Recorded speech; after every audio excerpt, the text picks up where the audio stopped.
All right, everyone, we've got Jordan Grumet, MD, also known as Doc G, also known as the host of Earn and Invest podcast. And you are here, Dr. Jordan, to talk about your book called Taking Stock.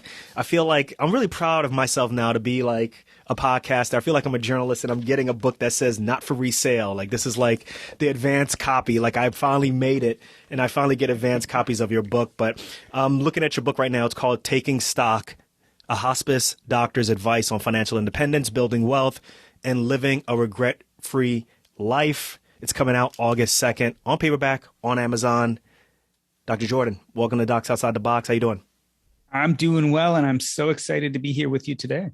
Yeah, man, I'm excited to hear you. I've heard you. I know you're doing, your book promotion right now. You're doing the podcast circuit. But I'm sure when you go on other podcasts, it's a little bit different.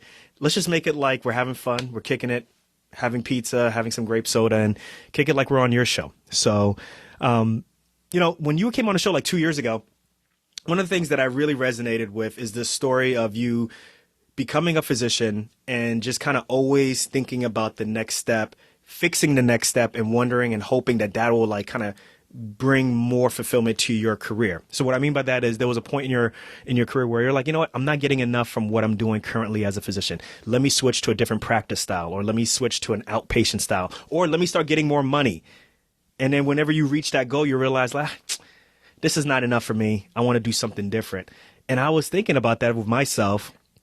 I was like, there have been points in my career, it's only been 10 years, where I've said, well, I want more money. Well, I've gotten more money and I still wasn't happy. Or, I want to change the practice style. I want to be an independent contractor. And you get to that point, you're like, it's still not happy. And I've kind of realized that this game is really about really setting your own cards up and playing your own game with the current atmosphere of how healthcare is. And you kind of just go from there. So I was really interested when you sent me this book, Taking Stock, because I'm really interested in what a hospice doctor has to say about the FIRE movement, financially independent, retire early. So, with that long intro, let's jump into it. So why did you start off with money is oxygen? I was really interested on the order of your book. Because I think we're stuck with this dichotomy, right? If you do not have enough money, you will pretty much do whatever you need to get money. It's the same with oxygen, right? If you are gasping for air, you either get oxygen or you die. If you don't have enough money to put food on the table tonight, if your car just broke down and that's the only way to get to your job and rent is due, it's about the only thing you can think about. But here's the interesting thing. Once you have enough oxygen to breathe freely, once you have enough money to cover your basic needs, having more doesn't necessarily make you better or happier. And I think the oxygen example, the metaphor, really demonstrates what we struggle with in money is we are so concerned about covering our basics, but once we do cover our basics, our striving doesn't end. We still are in this mindset that more is better. And as opposed to being a tool, right? Money is a tool that covers our basic needs so we can do other things. We turn it into a goal. And once we turn it into a goal, because having extra oxygen doesn't do anything for you, neither does having extra money past a point, we find ourselves bewildered and unhappy because we think that if we just pump in more oxygen, right? If we turn it up in doctor parlay, if we turned it up from 2 liters to 5 liters, we're going to be better. But all doctors know that once your oxygen saturations are fine, there's really no reason to push up the oxygen more. And in fact, it may be damaging, right? It's not probably good for the heart of the lungs to give people too much oxygen. Most people don't realize that sometimes having too much money can damage you too, or certainly making money as your goal can set you up for unhappiness. Interesting perspective. I agree with that. When I started this show, and even to this day, when I'm creating episodes, I always have that one avatar, that one person who I really want to get the message of this show. And it's usually someone in their late 20s, early 30s, immigrant background, possibly, more than likely first person to graduate from college or to go to college, definitely first person to be in med school. Money, it comes from an environment where money is tight. So the beginnings of what you said, I definitely get. Money is like oxygen. And sometimes trying to tell people, well, maybe you need to slow down, or maybe you need to be a little bit more efficient with how you're getting your money. A lot of people like me growing up, look, look, Dr. Jordan, I hear what you're saying, but I don't have time for that. I'm trying to collect money. I'm a sandwich generation. I got to take care of my parents. And then if I have kids, I'm going to have to take care of my kids. I'm also going to have to take care of myself. And I never made this much money before, so I feel guilty if I don't make this money.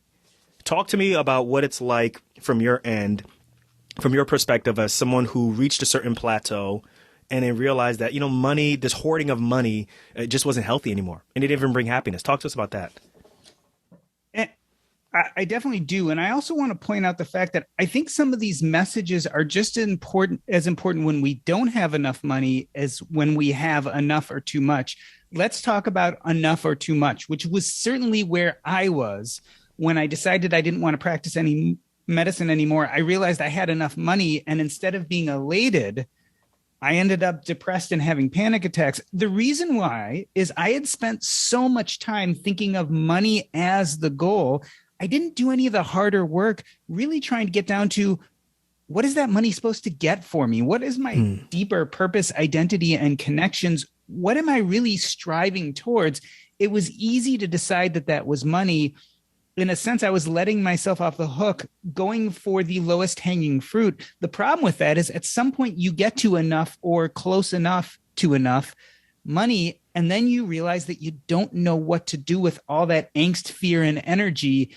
You don't know what to do with all that life force you built up because you've created this incredibly extensive and strong tool, the tool of money, but you don't know how to deploy that tool towards a goal of living a better life. So you get into this overdrive situation, what I call it in the book, where you start seeing your money goals as the point, and you get to a better money goal. Maybe you get to a higher net worth. And instead of being happy, you're afraid of losing it, because loss aversion is this big problem where we're doubly scared of losing than we are of never attaining. So loss aversion hits us. And not to cut you off, but I've seen people do episodes on they've saved enough on their emergency savings. They have an emergency and they feel guilty for using their emergency savings to do so. So not to cut you off, but this is a real thing. Yeah. So even once you have enough money, you're petrified that you're going to lose it. And so what do? You set up the next higher up money goal, and that becomes your purpose and meaning. And you get into this overdrive situation where your wheels are spinning, but you're not getting anywhere. You're accumulating more money, but you're not using that money towards creating a better life. That's what happens when you have enough. I think we still have problems even when we get to people who are just like you said at the beginning. You were in the sandwich generation. You were worried about supporting your parents. You were worried about supporting your kids. We assume because we're in that situation that we can't start thinking about our purpose and identity because we don't have time. Yeah, ain't nobody got time for that. Yeah. I would argue part of the reason for that is we start looking at money again as a goal instead of a tool. When you start seeing it as a tool, you realize that it's one of many tools. So we not only have our money as a tool, but we have our time, our energy, our love, our creativity, our skills. So when you're at that point where you're worried about getting dinner on the table, you're like, I'm going to do what I need to at this job to make it work, even if I have to grind it out, even if I hate my job. So maybe you can't maximize the money tool at that point, but maybe you can work on your time. Maybe you're working 8 to 6 Monday through Friday, but you're young and you have some energy. Maybe on Saturday night, you spend a few hours working on a side hustle. And here's the key. Work on a side hustle that you're passionate about. Find something that you really does relate to your identity and purpose and start working on that. One of two things happens. You do it and you make no money at it, but at least you were doing something that was really meaningful to you. That's a good way to spend your time on that Saturday night. But what if you do start making a little money? What if that allows you to back off slightly at your 9 to 5 or your 8 to 6 and maybe make a little extra money doing something you like? You've already utilized your time better. You've started working on purpose and identity even when you had very little money, and you're making headway. Maybe that side hustle grows. Maybe it takes up 50% of your time. Maybe it eventually takes up 100% of your time. The idea is, what other tool sets do we have even when we don't have that oxygen, right? If we have enough oxygen just to breathe, we can start working with those other tools. So I think this message is just as important when you don't have money as when you do.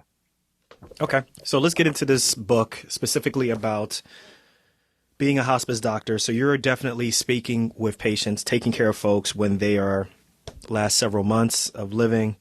I'm very interested. How many times are folks who are on their deathbeds or, starting that process, talking about, well, they reached their FI number and they wish they reached more versus, right, which goes to your point, all of this regret on the side. I wish I did, instead of doing overtime on Saturday and Sunday, I wish I had worked on the side hustle, or I wish I had reconciled, or I wished I did X, Y, and Z. Talk to me about that, because you have a perspective that I think a lot of people don't have. I think maybe if you are in medicine and you are in geriatrics, maybe if you are in ER, trauma surgery, we can kind of grasp it, but you're there with someone. You understand those conversations. Talk to us about that. What are they talking about? FI, or are they talking about some regret? I mean, no one I've ever taken care of says, man, I'm on my deathbed and I wish I had spent more nights and weekends working. I mean, no one says my net worth only got to $1 million and I wanted to get to 1.5 and I'm going to really regret dying and never getting there. No, people bemoan the fact that they never had the courage to do the things that were important to them. Maybe it was energy, maybe it was time. That's what they regret. And so why do we wait until our deathbeds to start thinking about these things? Because I will tell you, I've taken care of young people, middle-aged people, and old people. And very few people want to spend the time thinking about those things. But the dying, that's all they want to think about. So put this into perspective. You find out you're dying. You realize that all that BS you've been carrying on your shoulders about what society wants out of you, what you're supposed to do, what a good life is supposed to look like, what you saw on Instagram, all of a sudden, all that falls away because now you've been freed, right? Time is limited. I can't put it off. Now I have to think about what I really want or aspire towards. What if we had that freedom when we were 20 or 30 or 40? What if we had that freedom, even if we were still scrounging to make enough money from day to day? I think the thought process of allowing yourself that freedom, being aspirational and letting go of what society expects out of you is so powerful. And that's one of the things that dying really has to teach. So, for the folks who are like, look, I hear what he's saying, and I don't want to wait till, like you said, when you get that diagnosis or you realize that, hey, there's not much more time I have on this earth.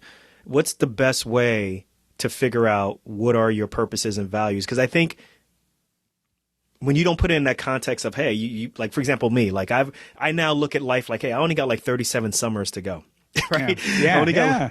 Right. If you look at it from that perspective, then you're like, look, I got to get as much out of this life as possible. But I think one of the biggest struggles is, like you said, like this purpose, figuring out life. It sounds like so metaphysical. It sounds like there's something in the clouds that it's not palpable, right? Until you're forced to start thinking like, okay, what am I besides this job? If I can't work, or if I had everything in front of me and I wanted to do what I really prefer to do, what is that? And I think, in your book, you talk about, just something as simple as taking some time. Talk to us about how you figure that out. So I think the first thing we have to do is something that's extremely uncomfortable. For a moment, we have to take our finances and put them on the side. So up until this point, we've been trying to use our finances to fund purpose, identity, and connections. And I'm going to suggest to you that we actually have to use purpose, identity, and connections to then decide how to build a financial structure. So I think the first thing we have to do is just give ourselves a touch of breathing room when it comes to our finances, put them on the side, and start thinking about purpose, identity, and connections. Because once we do that, I believe we can create a financial structure that fits us much better, and we can start enjoying life today as opposed to waiting to some time that we supposedly have enough money. So that's that big emotional step that I think we have to start with. Once you do that, then becomes the harder question, the real hard work that I'm suggesting you do. You have to start identifying and defining your purpose, identity, and connections. There's a lot of ways to do this. The dying have taught me a few things. One is when it comes to purpose, what we do with hospice patients is we do something called a life review. And we literally sit down with our hospice patients, especially after their pain and nausea are managed, and we have a safe place for them to be and their family is surrounding them. Usually the doctor, nurse, chaplain, social worker, one of the staff will sit down and go through a series of questions with the person about their life that really pushes them to think about what did they accomplish? What didn't they accomplish? What were those most important life events? I was reading that. I didn't, Yeah. even as a physician, I didn't know that that was a conversation that was occurring. Yeah. Yeah. I And didn't so know. we do this with the dying patients. The real big question is, why don't we do this with young, healthy people every year? Like, why don't we use this wonderful perspective to start evaluating our life now? And if you don't want to go through a full structured questionnaire, I actually have one in the book. But if you don't want to go through that whole questionnaire, just ask yourself the really simple question. If you were lying on your deathbed, bemoaning your life, you'd say something like, I really regret that I never had the energy, courage, or time to. And whatever comes next is really essential to what your purpose is. And so I think it's a really great visualization to start with. This is not something you're going to answer today or tomorrow. This is a long-term question you have to pose to yourself. You can go through a structured life evaluation. You can find them online. You can certainly find them in my book. After that, you have to start working on identity. And one of my greatest exercises for identity is a simple one. You kind of repeat the question, I am, and then you fill in the blank. And So you don't push put your yourself. profession on there. Well, that's the first thing I did. As I said, I am a doctor. And first, being a doctor, I found eventually wasn't the identity that fit me, but it was the first thing that came out of my mouth. After that, I started talking about family relationships. Like, I'm a spouse, right? I'm a child. I'm a parent. Again, that thing's all near and dear to me, but it's not the essential of who I am. Eventually, I got to achievements like I'm a Plutus Award winner for Earn and Invest podcast, all very important. Congratulations. Well, thank you very much. What I really came down to is I'm a podcaster, a blogger, a public speaker, a writer. I'm a communicator. And it took me a long time of asking myself this question, making the statement. I had to be aspirational, right? Not just who I am today, but who I really strive to be. And that's what you got to do. You start with purpose. What would I regret when I'm dying? You start working on identity. And when purpose and identity start to fall in place, something amazing happens. You start making connections, deeper connections than you ever made before. My example is, I grew up as a doctor. In medical school, I had very few doctor friends. I hated hanging out in doctors' lounges. I'd go to a party with my wife, and I would get embarrassed and ashamed to tell people what I did for a living. And it was silly, right? Because being a doctor, it's a source of pride. Like, it's this great profession. It's the last noble profession that a lot of people say. The only time I finally realized why I was having such a disconnect is this identity, this cloak I was wearing on my outsides wasn't matching that identity on my insides, which was being a communicator. And that disconnect made me feel profoundly uncomfortable.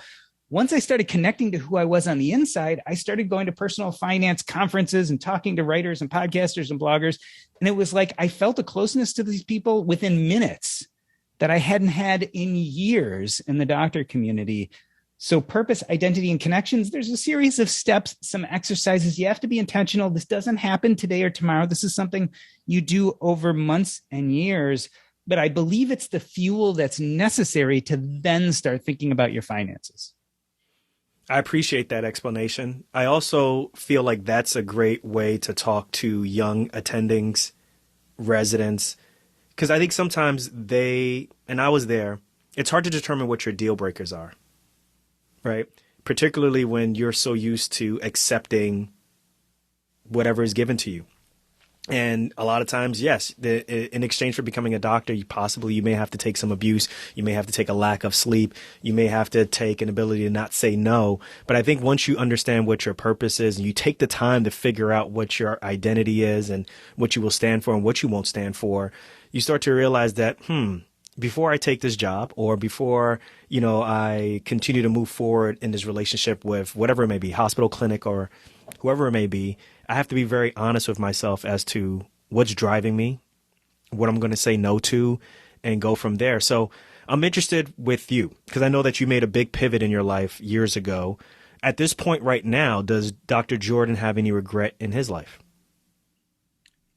So I always toggle this idea with regret versus also realizing that I got to where I am today because of the trials and tribulations of what I went through. So it's hard to say I wish I did something different, only in the sense that I don't know if I'd have the understanding or the meaning that I now have if I hadn't gone through those things.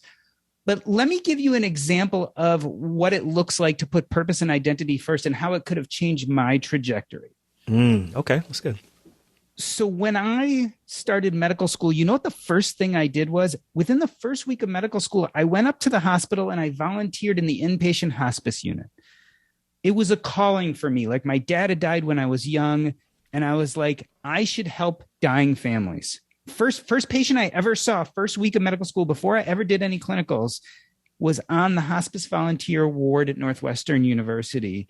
But what did you think you were going to offer at that point? Like emotional support at this point? Just support or physical support. You know, I spent some days doing people's laundry up on the floor because they were there and they'd been there multiple days. I'd collect their laundry. We had a laundry machine. I'd spend other times literally shredding papers because the desk people were too busy taking care of clinical issues and no one had time to shred papers. So I shredded the papers.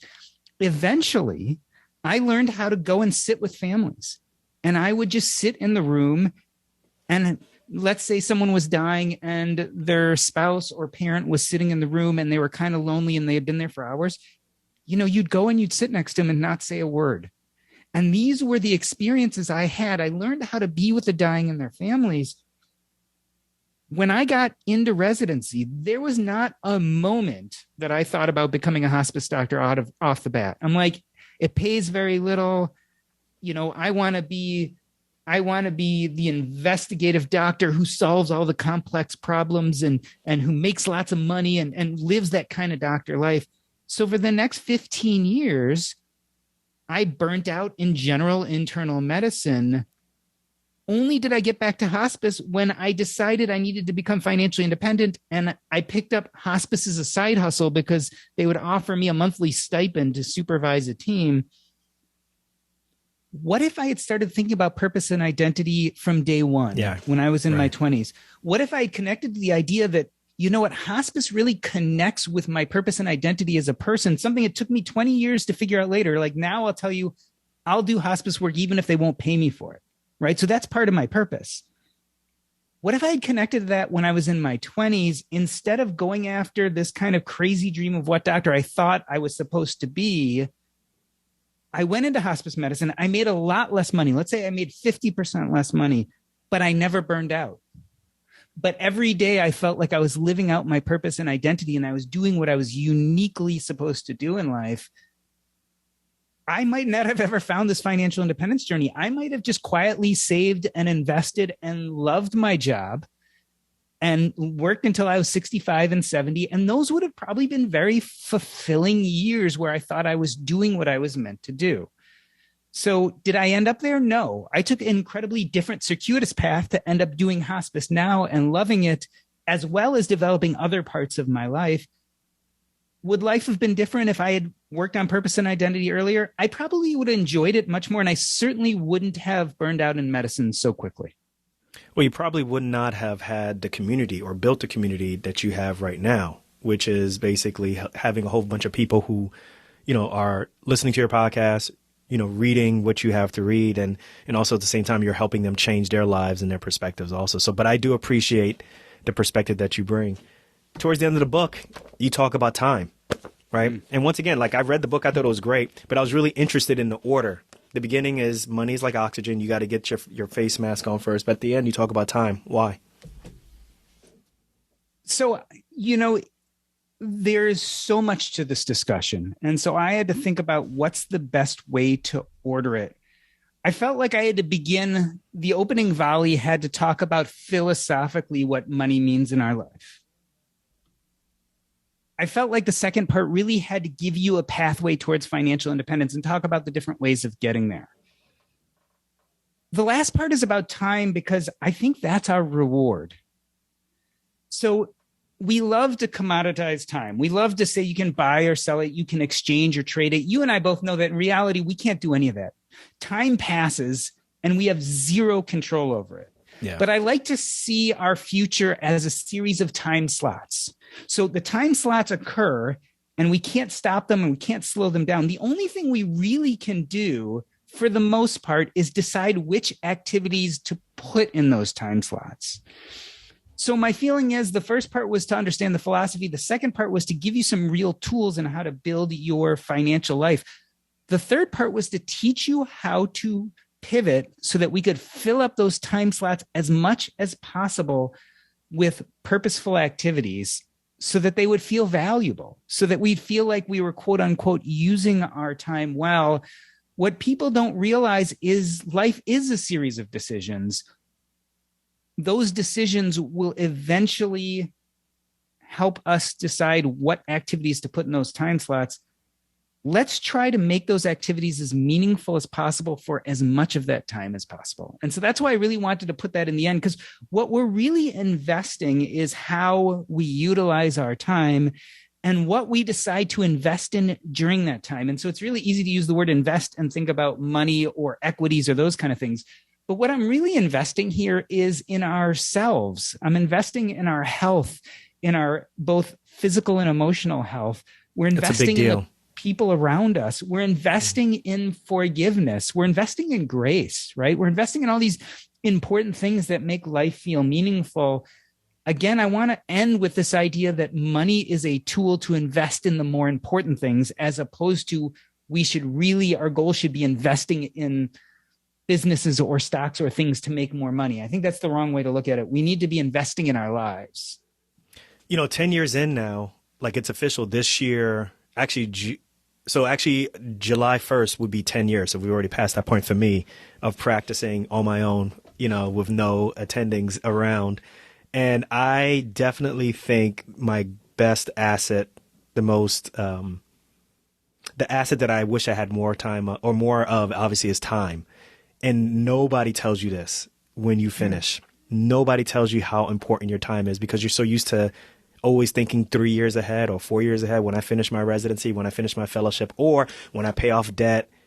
And the reason I'm bringing this up is because you talk about the 1 more year syndrome, right? And I think a lot of professionals suffer from this. Whatever situation you're in, law school, medical school, nursing, whatever it may be, I think a lot of people suffer from this 1 year syndrome. They have golden handcuffs. They may be given a significant amount of money, and that money is supposed to keep them at a certain employment for 3 years or 4 years or 5 years.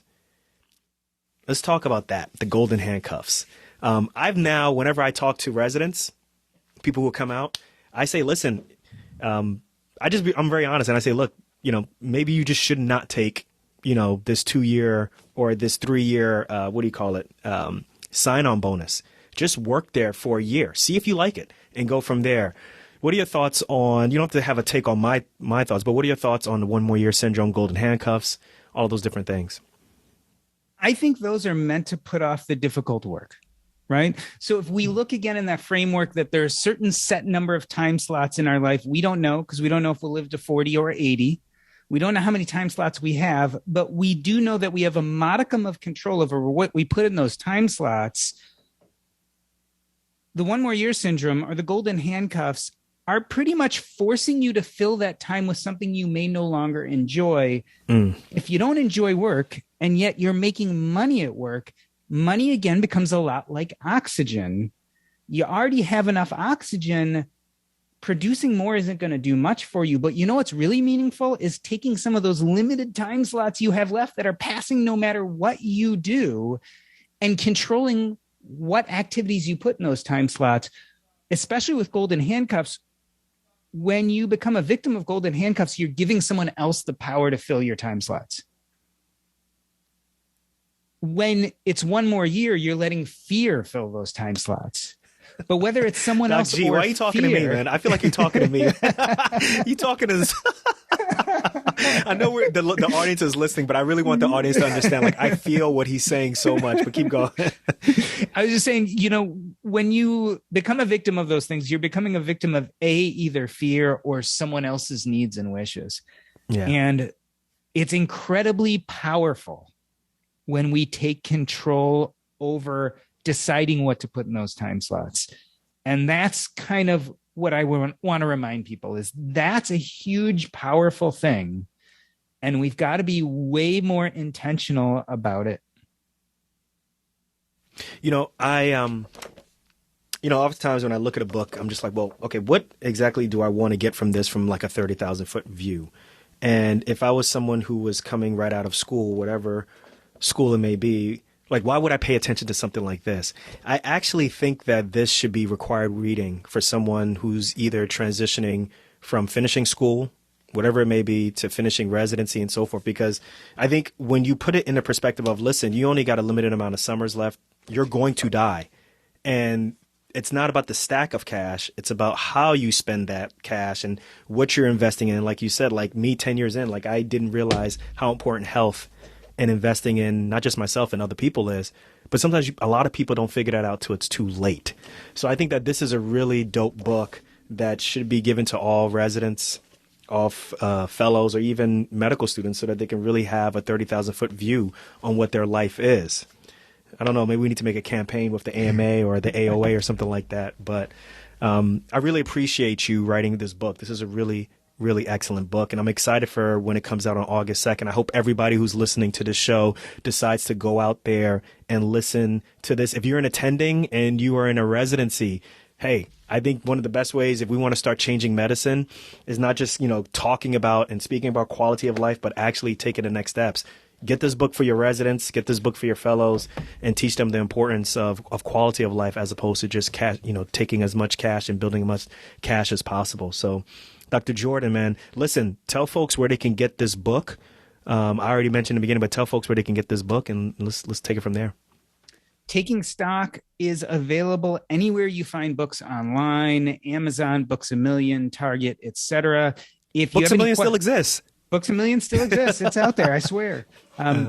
If you want to know more about me, the book, or the various things I do, the easiest way is to go to jordangrumet.com. That's JORDANGRUMET.